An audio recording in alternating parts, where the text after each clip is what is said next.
কালাজাদু যে এত ভয়ঙ্কর হতে পারে তা কখনো আমি জানিনি। একজনের কাছ থেকে এই কালাজাদুর সম্পর্কে জানার জন্য আমি তাকে কিছু প্রশ্ন জিজ্ঞেস করেছিলাম। আসলে কিভাবে এই কালাজাদু করা হয়? এইরকম একটি ঘটনা আমাকে পাঠিয়েছে একজন ইমেল করে। তার বাসা নরসিংদীতে। সে এরকম ঘটনার মুখোমুখি হয়েছে। আমি এরকম ঘটনার কখনো মুখোমুখি হইনি। তারপরেও আমি আমার দিক থেকে ঘটনাটি সে যেভাবে ইমেল করেছে সেভাবে বলার চেষ্টা করছি। তখন সময় বলা যেতে পারে কালবৈশাখী ঝড়ের আগে। একজন তান্ত্রিক সে তন্ত্র সাধনা করার জন্য একজন মৃত মানুষের খুলি আনতে গিয়েছিল। এই বিষয়েই সে আমাকে বলেছিল সে লাশটি হতে হবে অবিবাহিত এবং কুমারী মেয়ে। সেই কথা মতো তারা একটা কবরস্থানে যায়। অনেকদিন খোঁজাখুঁজির পরে সেই তান্ত্রিক একটা কুমারী মেয়ের সন্ধান পায়। মেয়েটার লাশটা কবর দেওয়ার ঠিক 7 দিনের মধ্যেই এই কাজটা করতে হবে। কবরস্থানে যাওয়ার আগে বিভিন্ন ধরনের তন্ত্র সাধনা করে সে নিজেকে শুদ্ধ করে নিল। শুদ্ধ করে নেওয়ার পর সে এখন মেয়েটির লাশটি থেকে মাথাটি আলাদা করতে যাবে। এসব কিছু সে একজনকে জানিয়েছিল। তার কাছ থেকেই আমার এই গল্পটা শোনা। মেয়েটা মারা যাওয়ার 3 দিন পর মেয়েটা গলায় ফাঁসি দিয়ে মারা গিয়েছিল। তারপর সে সেই কবরের কাছে যায়। কবরের কাছে যাওয়ার পর সে মেয়েটির কবরটা আস্তে আস্তে খুঁড়তে শুরু করে। যতক্ষণ সে খুঁড়তে ছিল ততক্ষণে প্রায় 1 ইঞ্চি থেকে 1.5 ইঞ্চি পরিমাণ খুঁড়েছে। খোঁড়ার পর আস্তে আস্তে মাটি খোঁড়ার পর বাঁশের যে দিয়ে চাপা দেওয়া থাকে সেগুলো সে সরায়। সরানোর পর সেখান থেকে আবার তাকে 2-1টা বাঁশের খুলতেই সে দেখতে পেল কাফনে মোড়া সেই মেয়েটির লাশটি অল্প অল্প দেখা যাচ্ছে। দেখা যাওয়ার এক পর্যায়ে সে লাশটির কাছে ধীরে ধীরে খুঁড়তে খুঁড়তে ভিতরে সব কিছু যখন দেখা যাচ্ছিল সে তার হাতের টর্চটা লাইটটা মেরে ওখানে দেখল। দেখার পর সব কিছু ঠিকঠাক আছে। তারপর আবার সে কিছু তন্ত্র সাধনা করে সেখানে নামলো। নামার এক পর্যায়ে সে নিচে নামতেই সেই লাশটি তার কাছে যেন কিছু কথা বলতে শুরু করলো যে আমাকে তুই এভাবে নিস না, এতে তোর অনেক ক্ষতি হবে। তারপরেও সে ওটা মানল না। মেয়েটির লাশটিকে অনেক মন্ত্রতন্ত্র পড়ে সে ওই লাশের কাছে দাঁড়ালো। লাশের কাছে দাঁড়ার পর সেই লাশটা হঠাৎ যেন উঠে বসলো। বসার পর সে লাশটা বারবার তার কাছে আকুতি মিনতি করতেছে, তুই আমার সাথে এরকম করিস না, করিস না, করিস না। তারপরেও সে লোকটা যেন মন্ত্র পড়তে আছে। একটা পর্যায়ে মন্ত্র পড়তে পড়তে সে লক্ষ্য করল তার কবরের কাছে বিভিন্ন ধরনের পশু পাখি জীবজন্তু দেখা যাচ্ছে।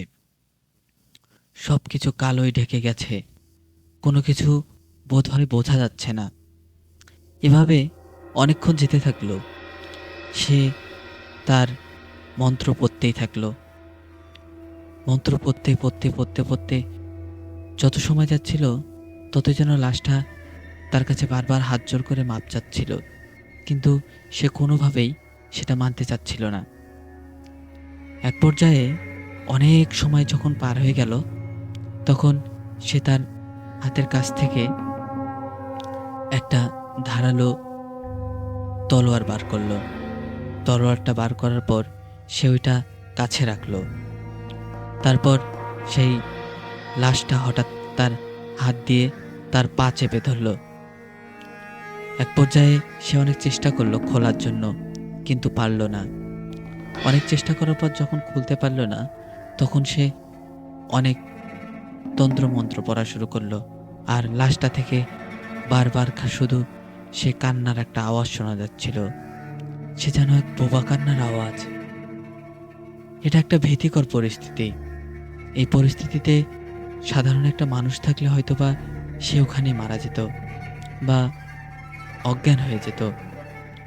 এভাবেই অনেক কিছু করার পর হঠাৎ করেই সে লাশটা উঠে দাঁড়ালো এবং তার উপর আক্রমণ করলো। এক পর্যায়ে সে আক্রমণ করার পর সে তার তরোয়ালটা দিয়ে এক চোটে মাথাটা আলাদা করে নিল। মাথাটা আলাদা করে নেওয়ার পর সেটা একটা লাল কাপড়ে মুড়ে রাখলো। মুড়ে রাখার পর সে কবর থেকে যেই না উঠতে যাবে, তখনই তার পাটা সেই কবরের লাশটা যেন টেনে ধরল। এতে করে অনেক ভয়ের সৃষ্টি হলো, কিন্তু সে ভয় না পেয়ে আস্তে আস্তে উঠতেই থাকলো। এক পর্যায়ে যখন লাশটা তাকে যখন ছাড়ছিল না, তখন সে অনেক তন্ত্র পড়ে সেখানে কথা বলা শুরু করলো। আর এক পর্যায়ে যখন সব কিছু শেষ হয়ে গেল, তখন সে লাশটা নিয়ে ধীরে ধীরে আসা শুরু করলো। লাশের মাথাটা যখন সে ওখান থেকে বার করার পর একটা লাল কাপড়ের মুড়ে রেখেছিল, তখন সেই মাথাটা কথা বলা শুরু করলো। সে অনেক অনুরোধ বিনোরোধ করার পরেও সে আসলে মানতে চাচ্ছিল না। তার একটাই লক্ষ্য ছিল এই লাশটাকে থেকে মাথাটা তাকে আলাদা করতে হবে। এক পর্যায়ে সে ওইটা নিয়ে একটু দূরে চলে গেল। দূরে চলে যাওয়ার পরে সেই লাশের মাথাটা থেকে হঠাৎ করেই কথা বলা শুরু হচ্ছে, তুই আমার সাথে এমনটা করিস না, এমনটা করিস না, করলে তোর অনেক ক্ষতি হবে। কিন্তু তারপরেও সে মানতে চাচ্ছিল না। অনেক কিছু করার পরে সে এক পর্যায়ে অনেক দোয়া দৌলত পড়া শুরু করলো, তন্ত্রমন্ত্র পড়া শুরু করলো। এভাবে অনেকক্ষণ থাকার পরে ওখান থেকে বিভিন্ন ধরনের আওয়াজ শুরু হলো এবং তার আশপাশ থেকে বিভিন্ন ধরনের ভীতিকর জন্তু তাকে যেন এসে খাবে, এরকম একটা পর্যায় তৈরি হলো। কিন্তু সে ভয় না পেয়ে সেই খণ্ডিত মাথা থেকে ধীরে ধীরে মেয়েটির চুল, নাকের মাংস, চোখগুলো ধীরে ধীরে তুলে ফেললো। তুলে ফেলার পর পানিতে ওগুলো ধুতে থাকলো। ধুতে থাকার পরে এক পর্যায়ে ওখান থেকে শুধু রক্ত নয়, ওখান থেকে শুধু কালো পানির মতো বার হচ্ছিল। আর একটা গোংরানোর শব্দ, মুখ থেকে বারবার কথা হচ্ছিল, আমাকে ছেড়ে দে, আমাকে ছেড়ে দে, আমাকে ছেড়ে দে। কিন্তু তারপরেও সেই তান্ত্রিক তাকে ছাড়তেই চাচ্ছিল না। একটা পর্যায়ে অনেক কিছু হওয়ার পরে যখন রাত পেরিয়ে যখন সকাল হওয়ার সময় হলো, তখন ওই মানুষের খুলি থেকে আর কথা বের হচ্ছিল না। ওইটা লাল একটা গামছাতে মুড়ে ওই লাশটা খুলিটা নিয়ে সে তার বাসার দিকে রওনা দেওয়া শুরু হলো। রওনা দেওয়ার এক পর্যায়ে সে যখন বাসায় আসবে, সেই সময় ওখান থেকে আবার গোংরানোর একটা শব্দ আসলো। সেই শব্দ শুনে মোটামুটি অনেকে ভয় পেয়ে যাবে, কিন্তু সে ভয় পেল না। ধীরে ধীরে এই ঘটনাটি যেন আর পুনরাবৃত্তি না হয়, তার কারণে বিভিন্ন ধরনের মন্ত্র পড়ে সে ওইটা দিয়ে এক করলো। করার একটা পর্যায়ে যখন সবকিছু শেষ হয়ে যাচ্ছে, তখন সে লাশটির ওখানে রেখে আসার পরে এই খড়ি থেকে বিভিন্ন ধরনের আওয়াজ আসে। আজকাল আমরা যেসব খেলা দেখতে পাই, তার সামনে দেখবেন যে একটা খলি থাকে। এই খলিগুলো কিন্তু এভাবেই সংগ্রহ করে।